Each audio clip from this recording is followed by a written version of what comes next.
आलम के अल्लाह मिठो कियां कुदरत साणो हलाए थो। हिन आलम के अल्लाह मिठो कियां कुदरत साणो हलाए थो।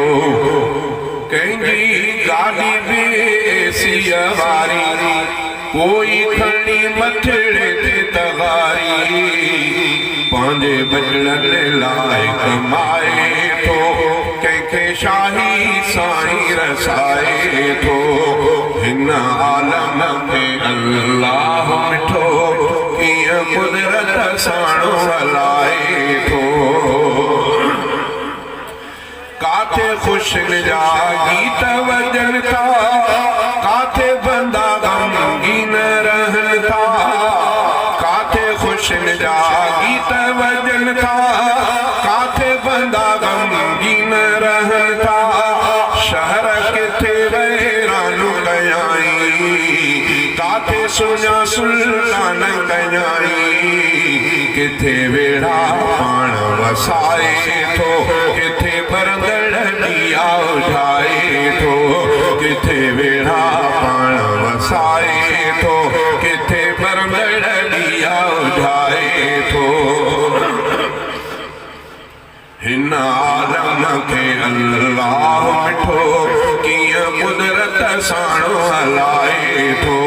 कंहिंजी गाॾी बि एसीअ वारी कोई खणी मथड़े ते तगारी पंहिंजे बचड़नि लाइ कमाए थो।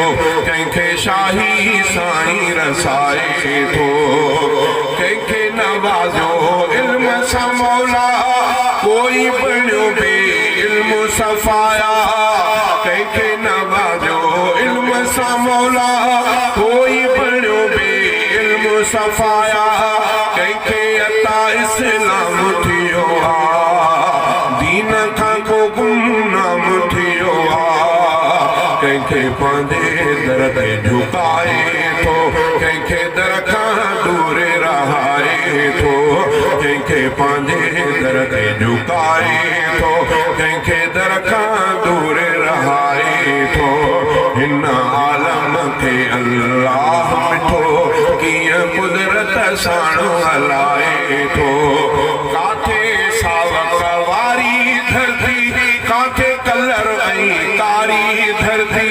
काथे सावक वारी धरती, काथे कलर ऐं कारी धरती। काथे पाणी खारो सारो, काथे मिठो ऐं लज़त वारो।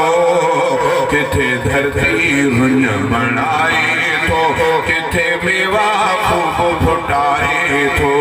हिन आलम खे अल्लाह मिठो कीअं कुदरत साणो हलाए थो।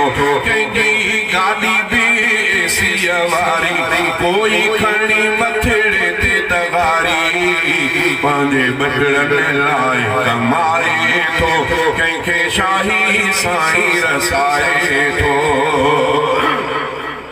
पाण अता औलाद करे थो, झोल ख़ुशियुनि सां सोई भरे थो। पाण अता औलाद करे थो, झोल ख़ुशियुनि सां सोई भरे थो। हीअ बि ख़ुदा जी आहे कुदरत, जंहिंते असांखे आहे हैरत। कंहिंखे जोड़ा जोड़ा मिलाए थो, कंहिंखे न्याणीअ लाइ बि सिकाए थो। कंहिंखे जोड़ा जोड़ा मिलाए थो, कंहिंखे न्याणीअ लाइ बि सिकाए थो। हिन आलम खे अल्लाह मिठो कीअं कुदरत साणो हलाए थो। कंहिंजी गाॾी बि एसीअ वारी कोई खणी मथड़े ते तगारी पंहिंजे बचड़नि लाइ कमाए थो।